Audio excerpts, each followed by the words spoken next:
नमस्कार मित्रों, आपका स्वागत है न्यूराइज क्लासेस पर। आशा करते हैं आप सभी लोग अच्छे होंगे। आइए बात करते हैं 17 जनवरी की जो महत्वपूर्ण घटनाएं हैं, आइए उन पर चर्चा कर लेते हैं। जैसे 8वां वेतन आयोग का मंजूरी मिल चुका है कैबिनेट के द्वारा, किसने ये जानकारी दी है उसके बारे में भी चर्चा करेंगे। देश में पहला बायो बैंक बनाया जा रहा है, क्यों बनाया जा रहा है, कहाँ पर बनाया जा रहा है, उस पर भी चर्चा करेंगे। और जो महाकुंभ चल रहा है, आप लोगों ने सबने देखा भी है, सुना भी है बहुत न्यूज़ चैनलों पे। और महाकुंभ में जो है स्कूल खोले गए हैं, कौन से क्लास के स्कूल खोले गए हैं और किस विभाग के द्वारा खोले गए हैं, आइए इन पर बात करते हैं। तो यहाँ पे पहली हेडलाइन दी है 8वें वेतन आयोग के गठन का फैसला। तो कैबिनेट ने फैसला दे दिया है कि 8वें वेतन आयोग का गठन किया जाएगा। और ये जानकारी जो कौन देते हैं, तो केंद्रीय मंत्री अश्विनी वैष्णव, इन्होंने दी है जानकारी। आइए बात करते हैं आगे, जो आपको पेपर में पूछा जा सकता है वो बात कर लेते हैं। आपने न्यूज़पेपर में तो पढ़ लिया होगा, आपको याद क्या रखना है पेपर के मकसद से। तो ये जो है इसमें बताया गया है कि 50 लाख कर्मचारी और जो है 65 लाख जो है पेंशन जो पा रहे हैं, उनको जो है इसमें लाभ मिलेगा। क्या लाभ मिलेगा? उनके वेतन में जो है बढ़ोतरी होगी, और जो पेंशन है पेंशन में भी बढ़ोतरी होगी, ये बताया गया। और जो दिल्ली है यूनियन टेरिटरी, इसमें भी 4 लाख जो कर्मचारी हैं उनको भी जो है उनके वेतन में बढ़ोतरी होगी, उनको भी इसमें लाभ होगा। जो 8वां वेतन आयोग जो है गठित किया जाएगा, ये जो है फैसला मिल गया है। अब ये जो है इसका प्रभावी मतलब कब से लागू होगा, तो 2026 में ये लागू हो जाएगा, याद रखिएगा। और अगर बात करते हैं यहाँ पे पहले वेतन आयोग का गठन कब किया गया था, तो ये जो है 1946 में किया गया था, 1946 में। अब यहाँ पे महत्वपूर्ण बन जाता है, जब भी करंट से प्रश्न बनेगा तो हो सकता है पूछ लिया जाए पहले वेतन आयोग का गठन कब किया गया था। तो इस तरीके से प्रश्न बनाया जा सकता है। और इसके अध्यक्ष कौन थे, तो श्रीनिवास वरदाचार्य थे, याद रखिएगा। तो यहाँ पे महत्वपूर्ण बन जाता है कि ये जो है अध्यक्ष कौन थे, और यहाँ पे जो है वेतन आयोग, पहला वेतन आयोग कब गठित किया गया था, तो अब महत्वपूर्ण बन जाता है। अगर बात करते हैं 7वें वेतन आयोग की, जो गठन किया गया था 2014 में, तब किसकी सरकार थी, तो मनमोहन सिंह जो थे प्रधानमंत्री थे, उस समय जो है इसका गठन होता है। अगर बात करते हैं, ये गठन तो कर लिया गया था, लेकिन जो लागू किया गया था वो मोदी सरकार के द्वारा लागू किया। अब यहीं से कथन में प्रश्न बनाया जाएगा। 1 जनवरी 2016 से लागू हुआ था जो 7वां वेतन आयोग था। अब देखिए वेतन आयोग की अगर बात करते हैं, अब यहाँ पे अलग अलग प्रश्न पूछा जाएगा। 7वें वेतन आयोग का गठन अगर पूछे 2014 में, और लागू की डेट पूछे 2016 में, जो मोदी सरकार ने की थी और मनमोहन सिंह जी थे उस समय जो है गठन किया गया था। अब यहाँ पे महत्वपूर्ण बन जाता है कि इन्होंने बताया है कि जो वेतन आयोग है उसमें क्या है, जो सरकार जो कर्मचारी उनमें वेतन में बढ़ोतरी होगी। बाकी अगर यहाँ पे बात करते हैं, वेतन आयोग का जो है संवैधानिक निकाय नहीं है, याद रखिए। कोई भी संविधान में इसका उल्लेख नहीं किया गया। वेतन आयोग का संविधान में कोई भी उल्लेख नहीं मिलता है, याद रखिए। संविधान में कोई उल्लेख नहीं मिलता है इसका, और ना ही विधिक है, मतलब ना ही कानूनी है कि संसद द्वारा कोई कानून पास करके इसको कर दिया जाए। एक केवल वेतन आयोग जो है सलाह पर गठन किया जाता है। जैसे जो कैबिनेट है वो कैबिनेट सलाह देती है, कैबिनेट के मंजूरी पर ये जो है कैबिनेट जो वेतन आयोग है उसका गठन किया जाता है, याद रखिए। कोई संवैधानिक इसका प्रावधान नहीं किया गया है भारतीय संविधान में। तो आप महत्वपूर्ण चीज़ बन जाती है। बाकी आपको ये याद रखना है, जब लागू होगा तब देखा जाएगा, कुछ महत्वपूर्ण पॉइंट बनेंगे उस समय, तो बात करते हैं। आइए आगे बात करते हैं। तो यहाँ पे भी मोदी जी ने इसी के बारे में बताया है। तो यहाँ पे आगे दिया है हेडलाइन, क्या दी है न्यूज़पेपर में, तो हेडलाइन दी है अमेरिका ने वार्क समेत 3 भारतीय परमाणु संस्थाओं से हटाए प्रतिबंध। तो किसने हटाए प्रतिबंध, तो अमेरिका ने हटाए। अमेरिका लगाए हुए थे, अब प्रतिबंध हटा दिया। अब देख लेते हैं यहाँ पे एग्जाम में किस तरीके से प्रश्न बनाया जाएगा। तो ये जानकारी किसने दी है, तो ये जानकारी दी है अमेरिकी ब्यूरो ऑफ इंडस्ट्री सिक्योरिटी ने ये जानकारी दी है। उसके अनुसार अगर देखा जाए तो 3 जो है संस्थाएं कौन कौन सी हैं, तो इसमें दिया है पहला जो संस्था है वो भाभा परमाणु अनुसंधान केंद्र, जो वार्क बोला जाता है। इसकी स्थापना 12 जनवरी 1967 में होती है, और मुंबई में इसका हेडक्वार्टर है, याद रखिएगा। आगे बात करते हैं इंदिरा गांधी परमाणु अनुसंधान केंद्र जो है ये कहाँ है, तो 1971 में इसकी स्थापना होती है, चेन्नई में, याद रखिएगा। फिर ये जो है इंडियन एयर आर्थ्स लिमिटेड। तो इसका स्थापना 1950 में होता है, मुंबई में हेडक्वार्टर है इसका, याद रखिएगा। तो यहाँ पे महत्वपूर्ण बन जाता है कि कौन से संस्थाएं, तो ये महत्वपूर्ण बन जाता है। बाकी अगर बात करते हैं जो डोनाल्ड ट्रंप है, इनका जो है शपथ समारोह है कब है, तो 20 जनवरी को शपथ लेंगे। और कौन से नंबर के हुए, 47 नंबर के जो है राष्ट्रपति बनेंगे अमेरिका के। तो अब महत्वपूर्ण बन जाता है। बाकी मैंने अमेरिका के बारे में पिछली वीडियो में भी जिक्र किया है। और जो शपथ समारोह होगा डोनाल्ड ट्रंप जी का, उसमें जो है अपने भारत की ओर से कौन प्रतिनिधित्व करेंगे, तो अब महत्वपूर्ण बन जाता है। तो अपने जो विदेश मंत्री हैं, कौन है विदेश मंत्री, तो ये जो है एस जयशंकर जी हैं, ये अपने भारत से शपथ समारोह में शामिल होंगे। तो ये महत्वपूर्ण बन जाता है भारत की ओर से कौन प्रतिनिधित्व करेगा। आगे बात करते हैं, आगे दिया है जनगणना। तो जनगणना की बात करते हैं, तो इसमें जो है आगामी जो जनगणना होने वाली है उसका बजट जो है आवंटन किया गया है। अब यहाँ पे उम्मीद है आवंटन हो सकता है। अब क्या हो सकता है कि देखिए, जनगणना होनी थी 2021 में, कोरोना काल की वजह से जनगणना नहीं हो पाई। तो ये जो 2021 की जनगणना 2025 में शुरू हो सकती है, ये हो सकती है, मतलब उम्मीद नहीं है लेकिन की जा सकती है कि जनगणना होगी। इसका आवंटन अगर बात करते हैं तो इसमें जो है 33 लाख कर्मचारी जो हैं इसमें प्रशिक्षित किए जा रहे हैं कि जनगणना के लिए, तो इनको ट्रेनिंग वगैरह दी जाएगी। तो यहाँ पे जो है महत्वपूर्ण बन जाता है। अगर बात करते हैं 2021 की जनगणना के लिए जो है 2019 में कितना आवंटन किया गया था, तो 8,754 करोड़ रुपए जो है आवंटन किया गया था। और जो क्या पॉपुलेशन रजिस्टर अपडेट करने के लिए 3,931 करोड़ रुपए जो है आवंटन किया गया था 2021 की जनगणना के लिए 2019 में। लेकिन अब बताया जा रहा है कि यही जनगणना के लिए इसका डबल होगा, मतलब डबल जो है खर्चा आएगा। तो इसका आवंटन जो है डबल किया जाएगा, जितना भी आवंटन किया गया था 2019 में उससे डबल होगा इसका।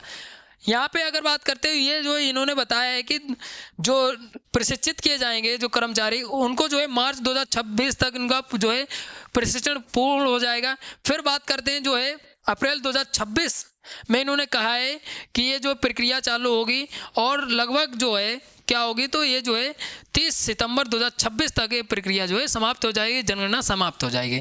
तो ऐसी जो है न्यूज़पेपर में हेडलाइन दी थी, तो आप देख सकते हैं यहाँ पे। आगे बात करते हैं अगली हेडलाइन की।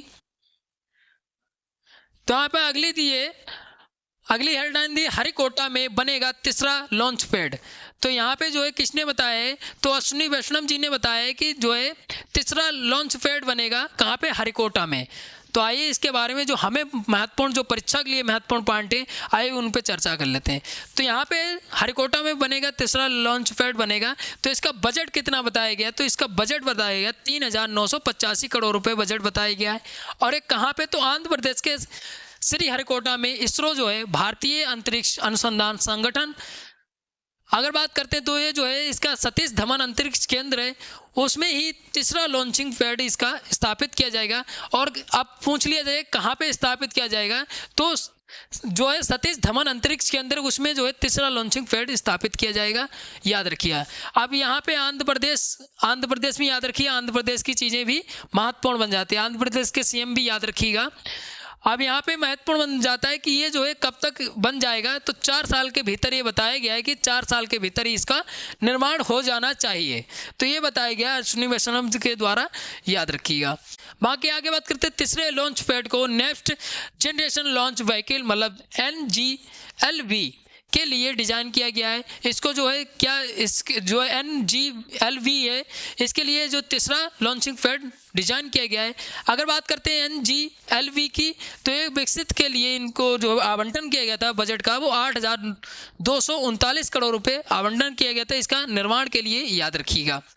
आगे बात करते हैं, ये जो है निर्माण 96 महीने में कर दिया जाए, मतलब 96 महीने लगेंगे इसको निर्माण करने में, इसको ये महत्वपूर्ण बन जाता है व्हीकल को। आगे बात करते हैं, तो यहाँ पे महत्व बताया गया, आप न्यूज़पेपर में देख सकते हैं, यहाँ पे बहुत सारी हेडलाइंस दी हैं। आपको जो परीक्षा में याद रखना है, जो परीक्षा में आ सकता है, वही चीज़ें बात करते हैं। आगे बात करते हैं, आगे जो व्हीकल जो निर्माण किया जाएगा उसका जो है 30 टन पेलोड ले जा सकता है, 30 टन पेलोड ले जा सकता है, याद रखिएगा। आगे बात करते हैं, श्रीहरिकोटा में 99 परीक्षण हो चुके हैं, जिसने जो है GSLV मार्क 2 का प्रक्षेपण जल्द होगा, जो 100वां प्रक्षेपण होगा श्रीहरिकोटा में, याद रखिए। ये कहाँ है? तो आंध्र प्रदेश में, याद रखिएगा। अब इसरो की बात आई है तो इसरो के नए अध्यक्ष भी बनाए गए हैं, तो कौन? तो डॉक्टर बी नारायण बनाए गए हैं, याद रखिएगा। इसरो की स्थापना 15 अगस्त 1969 में होती है, तो आपको ये चीज़ें याद रखनी है। बाकी अध्यक्ष जो हाल ही में बनाए गए तो महत्वपूर्ण बन जाता है, याद रखिएगा। आइए आगे बात करते हैं, तो यहाँ पे अगली हेडलाइन दी है, शाह ने किया 7 हवाई अड्डों पर FTI TTP प्रोग्राम का उद्घाटन। तो ये प्रोग्राम क्या है, आइए इसके बारे में चर्चा कर लेते हैं। जो हमें परीक्षा के लिए याद रखना है उसके बारे में ही चर्चा करेंगे। तो इसके बारे में बात करें तो ये जो है केंद्रीय गृह मंत्री हैं अमित शाह जी, इन्होंने क्या किया है? तो इन्होंने उद्घाटन किया है किसका? तो आइए जानते हैं। तो मुंबई, चेन्नई, कोलकाता, बेंगलुरु, हैदराबाद, कोचीन, अहमदाबाद के जो हवाई अड्डे हैं उस पर जो है fast track immigration trusted traveller programme चालू किया है, और इसका जो है 7 हवाई अड्डों पर किया है। तो इनके नाम याद रखिए, कभी कभी हो सकता है 3 यहाँ से दे देगा, एक कहीं और से हवाई अड्डा दे देगा, तो ऐसे भी पूछा जा सकता है, तो इनके नाम याद रखिएगा। बाकी अगर बात करें, अहमदाबाद के सरदार वल्लभ भाई पटेल अंतर्राष्ट्रीय हवाई अड्डा है, उस पर एक कार्यक्रम आयोजित किया गया था, उसी पे ये जो है शुभारंभ किया गया है, याद रखिए इसका प्रोग्राम का। बाकी आगे बात करते हैं, जो पिछले साल जून में शुरू किया गया था प्रोग्राम, और इसमें क्या है, जो इंदिरा गांधी अंतर्राष्ट्रीय हवाई अड्डा है उस पर ये प्रोग्राम पिछले साल से ही चल रहा है। और ये प्रोग्राम क्या है, तो जो भी यात्री हैं उनको जो है सहज यात्रा करना और भी चीज़ें जो हैं उनको सुविधाएं प्रदान करना है, इसके लिए प्रोग्राम चालू किया गया है।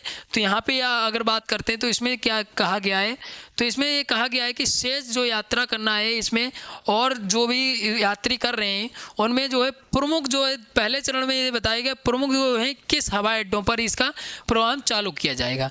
कुल मिला के इसमें जो यात्री होंगे उनको सुविधाएं प्रदान करना इसका मुख्य उद्देश्य है प्रोग्राम का। और इसमें जो है प्रमुख पहले लक्ष्य रखा गया है कि पहले चरण में 21 प्रमुख जो है हवाई अड्डों पर किया जाएगा। अगर कुल मिला के अगर बात करें, अब 8 हो चुके हैं कुल मिला के, ये जो है इंदिरा गांधी अंतर्राष्ट्रीय हवाई अड्डा और ये 7 मतलब 8 कुल मिला के हो चुके हैं यहाँ पे। और इसको जो है मॉनिटर कैसे किया जाएगा, तो ऑनलाइन पोर्टल के माध्यम से इसको जो है क्रियान्वित किया जाएगा, याद रखिएगा। बाकी आपको ये चीज़ें आपको याद रखनी, कितने के हवाई अड्डों पर उद्घाटन किया है, किसने उद्घाटन किया, ये पॉइंट जो है महत्वपूर्ण बन जाता है। आगे बात करते हैं, अगली हेडलाइन दी है, दार्जिलिंग चिड़ियाघर में खुलेगा देश का पहला बायो बैंक और संग्रहालय। तो आइए इसके बारे में बात कर लेते, जो मुझे याद रखना है, क्या याद रखना है उसके बारे में चर्चा करेंगे। तो दार्जिलिंग चिड़ियाघर में खुलेगा देश का पहला जो बायो बैंक। अब यहाँ पे बात करते हैं, दार्जिलिंग कहाँ है, तो बंगाल में। पहली बात तो यही याद रखिएगा, बंगाल में है।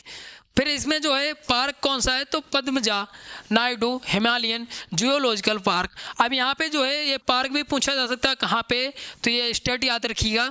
बाकी अगर बात करते हैं तो ये क्यों खोला जाएगा, तो इसमें ये बताया गया जो लुप्त प्रजातियाँ हैं, मतलब जो भी जानवर और जो पशु जो लुप्त हो रहे हैं, मतलब ख़त्म हो रहे हैं, उनके क्या रखे जाएंगे, DNA रखे जाएंगे। जो ख़त्म हो चुके हैं उनके DNA रखे जाएंगे, जीनोम रखे जाएंगे और नमूने इकट्ठा किए जाएंगे इसमें। और ये बताया गया कम से कम इनके नमूने वगैरह मिलेंगे, वो कब तक मिलेंगे, तो 45 वर्षों तक जो है संग्रहित रखे जाएंगे। तो इसलिए महत्वपूर्ण बन जाता है, कहाँ पे खोला जाएगा ये महत्वपूर्ण बन जाता है, याद रखिएगा।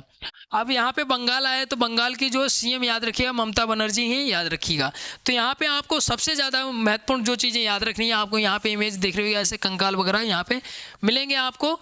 तो यहाँ पे आपको सबसे ज़्यादा याद रखना है कि कहाँ पे खोला जाएगा देश का पहला क्या हुआ बायो बैंक और संग्रहालय। ऐसा संग्रहालय जहाँ पे नमूने वगैरह मिलेंगे आपको, DNA वगैरह जो लुप्त प्रजातियाँ हैं उनके। तो यहाँ पे आपको सबसे ज़्यादा याद रखना है कि ये कहाँ पे खोला जाएगा और कहाँ पे है। आगे बात करते हैं, अगली हेडलाइन दी है और सबसे महत्वपूर्ण है, यहाँ पे दिया है भारत दूसरा ऐसा रोजगार बाजार जो भविष्य की जरूरतों के लिए तैयार। तो यहाँ पे हेडलाइन है और आज की महत्वपूर्ण खबर यही है। क्या खबर है, तो रोजगार बाजार क्या है। ये एक रैंक जारी होती है QS, आपने QS रैंकिंग पढ़ी होगी, विश्वविद्यालय की जो रैंकिंग जारी करता है, QS साइमेंट्स जो जारी करता है, ये कहाँ की संस्था है, तो लंदन की संस्था है। इसने क्या जारी किया है, तो इसने जारी किया है स्किल्स इंडेक्स 2025। तो यहाँ पे जो है QS world future skill index 2025 जारी किया गया है। फ्यूचर इंडेक्स जारी किया गया 2025।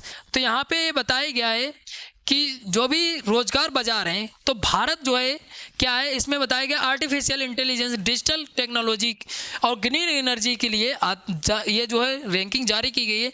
इसमें जो है प्रथम नंबर पे, अगर फर्स्ट नंबर पे बात करें तो अमेरिका है।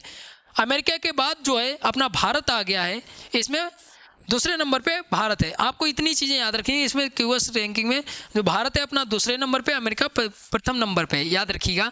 बाकी अगर बात करते हैं तो ये जो है यहाँ पे आपको याद रखना है कि पहले नंबर पे अमेरिका है और दूसरे नंबर पे कौन है, तो दूसरे नंबर पे अपना भारत है। किसमें, तो बाजार में बड़ा बाजार बन गया है भारत अपना। तो यहाँ पे देखिए लंदन में बताया गया है कि लंदन की ये संस्था है। और याद रखिएगा तो इसमें एक पॉइंट और महत्वपूर्ण बन जाता है कि अमेरिका जो है, अमेरिका के बाद दूसरा सबसे अधिक अंक पाने वाला जो है 99.1% जो है अपना भारत है पैमाने पर। किसमें, तो रोजगार बाजार में, याद रखिए। और यहाँ पे बताया गया, मोदी जी ने कहा है कि मेरे यहाँ जो है डिजिटल में सबसे ज़्यादा नौकरियाँ मिल रही हैं, डिजिटलकरण में सबसे ज़्यादा नौकरियाँ मिल रही हैं। आपको एक रैंकिंग याद रखना है किस शीर्षक के जारी की गई है, तो ये जो है क्यूएस वर्ल्ड स्किल इंडेक्स, इस नाम से इसको जारी किया गया है 2025। तो और इसमें आपको ये पूछा जाएगा फर्स्ट नंबर पे तो यूएसए है और दूसरे नंबर पे अपना भारत है। बस इतनी चीज़ें आपको याद रखनी है बस।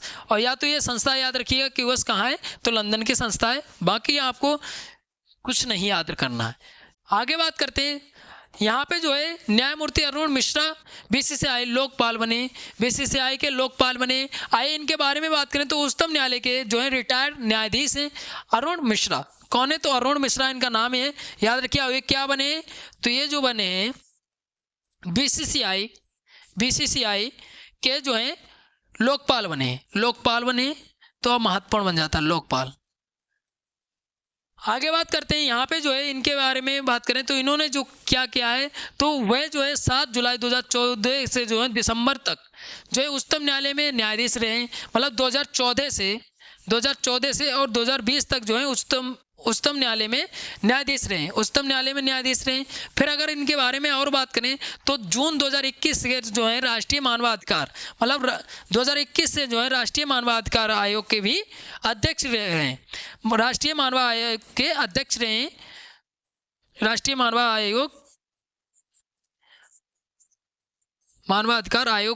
अध्यक्ष रहे हैं 2021 से। अब यहाँ पे बात करते हैं जून 2024 की बात करते हैं, तो जून 2024 में ये क्या रहे, तो मध्य प्रदेश, राजस्थान, कोलकाता के उच्चतम न्यायालय के न्यायाधीश भी रूम में कार्य कर चुके हैं। और इन्होंने जो है लगभग 97,000 जो है केसों को फाइल किया है, मतलब केसों को फाइनल किया है, निर्णय सुनाए हैं। अब यहाँ पे आपको इतनी चीज़ें याद नहीं रखनी है, बस आपको याद रखना लोकपाल जो है बीसीसीआई के कौन नियुक्त किए हैं। बीसीसीआई के लोकपाल जो हैं कौन नियुक्त किए, तो ये जो है न्यायमूर्ति अरुण मिश्रा जी नियुक्त किए हैं। और ये जो है उच्चतम न्यायालय में कब रहे, इतना चीज़ें याद रखना है। बाकी अगर बात करते हैं तो ये जो है लोकपाल की नियुक्ति कैसे की जाती है, तो लोकपाल की नियुक्ति में जो है विपक्ष का नेता होता है, लोकसभा का अध्यक्ष होता है और प्रधानमंत्री होते हैं, और जो न्यायमूर्ति होते हैं, जो सर्वोच्च न्यायालय के जो न्यायमूर्ति होते हैं वो शामिल होते हैं। तो याद रखिएगा, इतनी चीज़ें आपको याद रखनी है।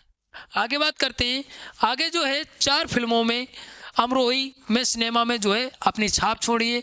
इनका अगर जन्म की बात करें तो अमरोही का जन्म जो होता है 1918 में जन्म होता है। और अगर बात करते हैं वर्तमान में जो है अमरोहा कहाँ पड़ता है, तो अमरोहा जो पड़ता है वो यूपी में पड़ता है, यूपी में है। और बात करते हैं जब 18 वर्ष के थे तभी इन्होंने उर्दू में जो है लेख लिखना शुरू कर दिया था। इनकी पहली जो कहानी आधारित है वो कौन सी है फिल्म, तो पुकार इन्होंने जो है सुपरहिट फिल्म गई थी इनकी, यहाँ पे फोटो लगाया है 1939 में इन्होंने एक कहानी लिखी थी पुकार। फिर बात करते हैं इन्होंने खुद एक निर्देशन किया था किस फिल्म का, तो 1949 में एक फिल्म का निर्देशन किया था। कौन सा, तो ये जो है महल फिल्म का निर्देशन किया था इन्होंने खुद। फिर बात करते हैं 1953 में, तो 1953 में कौन सी फिल्म निर्देशित की थी, तो इन्होंने 1953 में दायरा फिल्म को निर्देशित किया था, दायरा फिल्म को। फिर बात करते हैं 1953 में ही एक फिल्म कमाल, तो 1953 में एक फिल्म और आई थी कमाल, तो कमाल को भी इन्होंने ही निर्देशित किया है। याद रखिए, इनका आज ही के दिन जन्म हुआ है, इसलिए महत्वपूर्ण बन जाता है। फिर अगर बात करते हैं, इन्होंने 1958 में इन्होंने एक अकेडमी खोली, कमालिस्तीन स्टूडियो, मतलब एक स्टूडियो के रूम में एक अकेडमी खोली, उसकी स्थापना की थी। और 1960 में मुगले आजम, सबसे महत्वपूर्ण है मुगले आजम, 1960 में जो फिल्म आई थी वो इन्होंने जो है क्या किया था, उन्होंने जो है कथा लिखी थी, इसकी मतलब स्टोरी इन्हीं ने लिखी थी। फिर बात करते हैं, इनकी जो पत्नी थी मीना कुमारी जो पत्नी थी, अलगाव की वजह से अपनी सबसे सफल फिल्म जो है पकीजा जो फिल्म है, उसका निर्माण उन्हें 17 साल लगे थे इसमें निर्माण करने में, याद रखिएगा। तो यहाँ पे महत्वपूर्ण हो जाता है, इनका आज ही के दिन जन्म हुआ था, तो ये महत्वपूर्ण बन जाता है, याद रखिएगा। आगे बात करते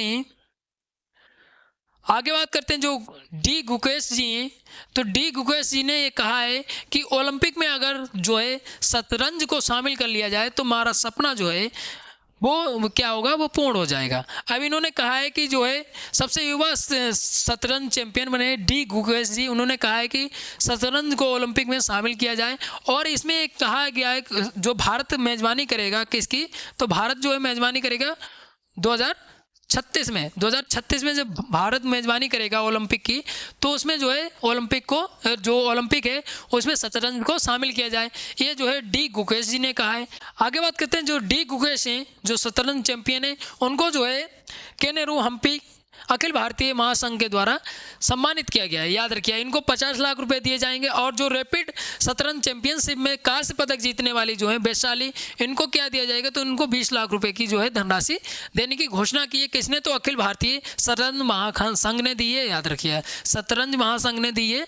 यह पॉइंट जो है महत्वपूर्ण बन जाता है। बाकी इन्होंने कहा है कि क्या वो जब भारत मेजबानी करे किसकी, तो ओलंपिक की, तो उसमें जो है क्या होना चाहिए, शतरंज भी शामिल होना चाहिए। आगे बात करते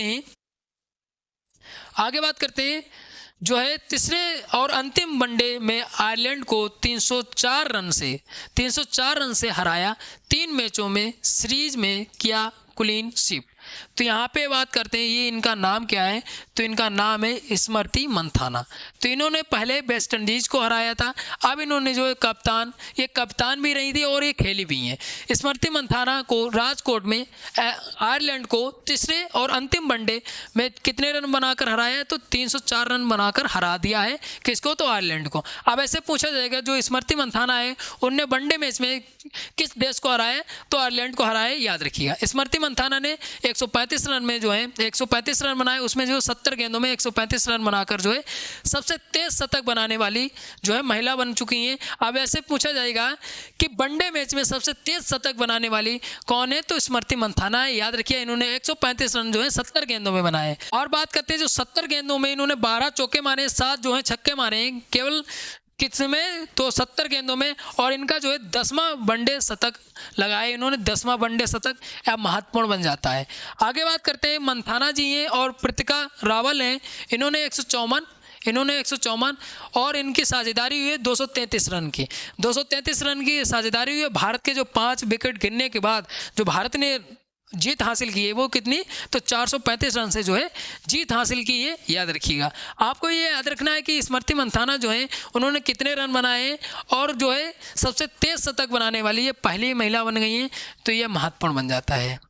आगे बात करते हैं, तो यहाँ पे एक टेबल दी है, क्या टेबल थी, महिला वनडे में सबसे बड़ा स्कोर और वनडे में भारतीय टीम की बड़ी जीत, रन दिए हैं। तो यहाँ पे आप न्यूराज टेलीग्राम चैनल ज्वाइन कर लीजिए, वहाँ पे आपको PDF प्राप्त हो जाएगा, आप देख लीजिएगा। आपको जितनी चीज़ें मैंने बताई हैं वो चीज़ें आपको याद रखनी है। आगे बात करते हैं, यहाँ पे सबसे महत्वपूर्ण चीज़ महत्वपूर्ण बन जाती है, काशी में देश के पहले हिंदी साहित्य के भाषा संग्रहालय की डिज़ाइन तैयार कर दी गई है।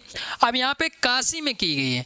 आइए जो हमें परीक्षा के लिए याद रखना है वो क्या याद रखना है, तो यहाँ पे बात करते हैं काशी में पहला बनेगा हिंदी पर मतलब भाषा पर आधारित संग्रहालय। तो यहाँ पे भाषा पर आधारित देश का पहला ऐसा संग्रहालय होगा, याद रखिए। इसको जो है 25 करोड़ रुपये से निर्माण किया जाएगा और ये जो है किसके परिसर में स्थापित किया जाएगा, तो वाराणसी स्थित राज्य हिंदी संस्थान जो है उत्तर प्रदेश का, इसमें परिसर में स्थापित किया जाएगा। अब यहाँ से पूछ लिया जाएगा जो हिंदी साहित्य के भाषा संग्रहालय का डिजाइन तैयार किया गया है ये जो है किसके परिसर में स्थापित किया जाएगा, तो वाराणसी स्थित राज्य हिंदी संस्थान उत्तर प्रदेश में जो परिसर है वहाँ पे स्थापित किया जाएगा। इसके निदेशक की बात करें तो निदेशक कौन है, तो चंदना राम इकबाल यादव है, याद रखिएगा निदेशक। तो याद रखिएगा यहाँ पे जो है कितनी लागत से तैयार किया जाएगा, किसके परिसर में तैयार किया जाएगा, तो आप पॉइंट जो है महत्वपूर्ण बन जाता है, याद रखिएगा। बाकी अगर आपने उत्तर प्रदेश के बारे में, संस्थान के बारे में अगर वीडियो देखनी है तो मैंने पहले से चैनल पे अपलोड करके, तो आप चैनल पे जाके देख सकते हैं। आगे बात करते हैं, अगली जो मेरी हेडिंग है वो कौन सी है, तो अगली हेडिंग है महाकुंभ के सभी सेक्टरों में सरस्वती का प्रवाह। सरस्वती मतलब प्राय होता है सरस्वती का विद्या, तो विद्या का जो है प्रवाह किया गया है। बेसिक शिक्षा विभाग, कौन सा विभाग है, तो बेसिक शिक्षा विभाग जो है उसने 25 विद्यालयों को संचालित किया है। अब ये क्यों संचालित किया है, क्योंकि यहाँ पे बताया जा रहा था कि 40 करोड़ जो है श्रद्धालु आएंगे तो उनके बच्चे भी जाएंगे, कुछ लोग रुकेंगे भी, तो उसमें जो है बच्चे छोटे छोटे जो वो रुकेंगे उनको शिक्षा देने के लिए बेसिक शिक्षा विभाग ने जो है स्कूल स्टार्ट किए महाकुंभ में। अब महाकुंभ की बात करते हैं तो ये स्कूल 1 से 5 क्लास तक के होंगे, तो याद रखिए 1 से 5 क्लास तक के जो है शिक्षण कार्य किया जाएगा इसमें। और यहाँ पे बात करते हैं इसमें जो है एमडीएम भी स्टार्ट किया गया बेसिक शिक्षा विभाग के द्वारा। और यहाँ पे जो 7 जो सेक्टर है उसमें 80 विद्यार्थियों का पंजीकृत हो चुका है। ये किसने दिया है, तो डाटा डॉक्टर रीना मिश्रा ने दिया है डाटा, याद रखिएगा। बाकी अगर बात करते हैं जो विद्यालय संचालित किए जा रहे हैं उसमें जो विद्या कुंभ विद्यालय के नाम से ओपन किए गए, सेक्टर 2 में 205, सेक्टर 19 में 45, सेक्टर 24 में 38, सेक्टर 7 में 80 जो है छात्र पढ़ रहे हैं। तो इतना ये डाटा जो है आपको न्यूज़पेपर में मिला था, न्यूज़पेपर से आप देख सकते हैं। तो यहाँ पे जो है आपको याद रखना है किस, अब यहाँ पे जो महत्वपूर्ण पॉइंट जो बन जाता है वो ये पूछा जा सकता है कि किसके द्वारा महाकुंभ में विद्यालय जो है संचालित किए जा रहे हैं, तो बेसिक शिक्षा विभाग के द्वारा संचालित किए जा रहे हैं, ये पॉइंट आपको याद रखना है।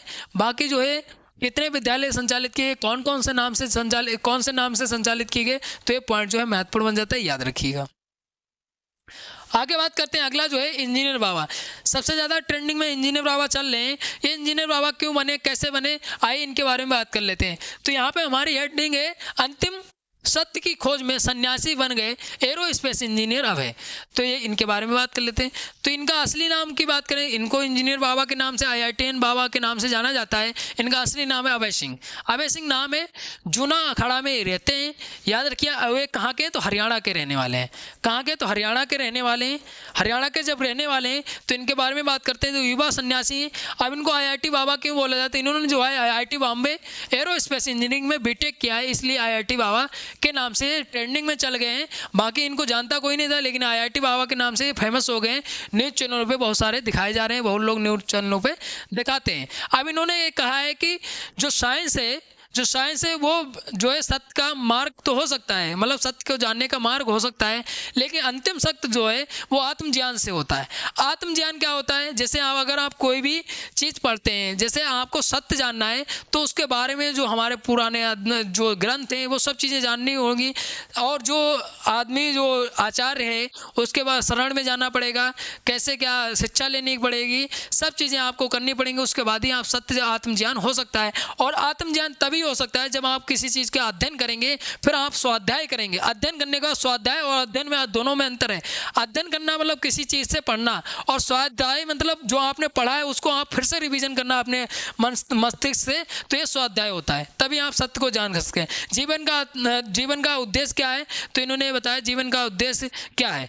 तो जीवन का अंतिम उद्देश्य सभी मनुष्य का जो होता है वो मोक्ष होता है, मतलब धर्म, अर्थ और काम और मोक्ष। मतलब यहाँ पे धर्म से काम करिए, फिर आपको जो है धर्म के काम करिए, आपको जो धन पैदा हो वो उससे काम अच्छे करिए धर्म के, और बाद में मोक्ष की प्राप्ति करिए। तो यहाँ पे जो है सबसे अंतिम जो लक्ष्य होता है वो होता है मोक्ष, याद रखिएगा। आगे बात करते हैं, आपको सिर्फ ये पूछा जाएगा कि IIT बाबा का असली नाम क्या है, या इन्होंने कहाँ से जो है बीटेक किया था और कहाँ के रहने वाले, बस इतना पूछा जाएगा। आगे बात करते हैं बाफ्टा में अवार्ड्स जो all we imagine as light का नामांकन किया गया है, और ये जो है कौन से नंबर के अवार्ड हैं, तो 78वें नंबर के अवार्ड हैं बाफ्टा। इसको ब्रिटिश एकेडमी फिल्म अवार्ड्स भी जो है इसका फुल फॉर्म होता है, इसकी घोषणा हो चुकी है। अगर बात करते हैं एक भारतीय फिल्म, ये इसलिए महत्वपूर्ण हो जाता है क्योंकि भारतीय एक फिल्म का नामांकन किया गया है all we imagine at as light. तो इसका जो है किया गया है, ये किसकी फिल्म है, तो पायल कंबाडिया की फिल्म है, याद रखिएगा।